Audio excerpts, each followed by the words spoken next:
काम कर रहे हैं? किस लक्ष्य को लेकर आप कोविड को रोकने के लिए काम कर रहे हैं? देखिए कोविड का प्रकोप तो सभी जगह आज के दिन नज़र आ रहा है और हरियाणा सरकार ने हर ज़िले में एक वरिष्ठ अधिकारी को नोडल अधिकारी के रूप में इसलिए लगाया है जैसे कि जो सभी हमारे पास रिसोर्सेज हैं, जो सभी चुनौतियां हैं, उनको एक कॉम्प्रिहेंसिव रूप से देखकर उनको एड्रेस किया जाए। झज्जर ज़िले में पिछले एक हफ्ते में काफ़ी काम हुआ है। वैसे भी ज़िला प्रशासन इस मामले में काफ़ी सजग थी और हमने यहाँ पे पिछले एक हफ्ते में ही करीब 125 बेड्स इंक्रीज़ किए हैं, जो ये ऑक्सीजन सपोर्टेड या आईसीयू बेड है। ऑक्सीजन की हमारी जो अवेलेबिलिटी है वो एक बहुत बड़ी चुनौती थी, उसमें भी सुधार आया है। और आगे के लिए जो हमारी रणनीति है, हमने एनजीओज़ के साथ मिलकर उनके साथ भी मीटिंग करी है कि लोगों में ख़ास तौर से जो ग्रामीण इलाके हैं उनमें जागरूकता भी बढ़ाएं कि मास्क पहनना कितना ज़रूरी है, कोविड से बचाव के लिए जो लॉकडाउन है उसके लिए घरों में रहें। और सभी समाज सेवी संस्थाओं को इसके लिए जोड़ा गया है। हॉस्पिटल्स के साथ मीटिंग हुई है कि उनको हमने जो सरकार द्वारा निर्धारित रेट हैं वो बताए हैं, वो हर हॉस्पिटल के बाहर डिस्प्ले किए हैं, जैसे किसी भी मरीज़ के साथ गलत फ़ीस ना चार्ज की जाए। और उनकी भी जो समस्याएं थी वो हमने सुनी हैं।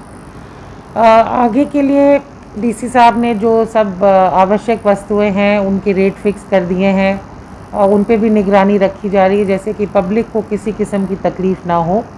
और आगे के लिए हमारी रणनीति यही है कि हम बेड्स की संख्या भी बढ़ाएं, टेस्टिंग बढ़ाएं ज़िले में, और वैक्सीनेशन भी बढ़ाएं।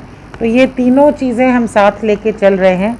जैसे कि एक मल्टी प्रॉन्ग स्ट्रैटेजी के तहत हमारी जो एक पॉजिटिविटी रेट है वो भी कम आए, जो हमारे लोगों की वैक्सीनेशन है वो बढ़े, और जो उपचार है वो हम लोगों को मुहैया करा सकें। मैम, झज्जर जिले में नर्सिंग होम की जो तादाद है वो ज़्यादा है, क्या आपदा में उनका भी उपयोग किया जा सकता है वहाँ? नहीं, हमारे यहाँ तो 80% जो से ज़्यादा तो केयर प्राइवेट हॉस्पिटल्स में ही है, क्योंकि जो गवर्नमेंट हॉस्पिटल तो हमारे सिविल हॉस्पिटल एक बहादुरगढ़ एक झज्जर में है और हमारे कुछ ग्रामीण इलाकों में सीएचसी हैं।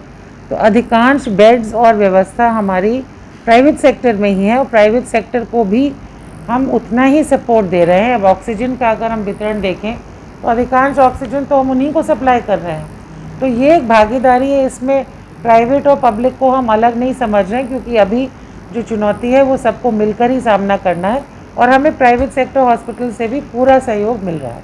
मैम, हमने टिटोली गांव में देखा पिछले एक हफ्ते में 30 डेथ हो चुकी है।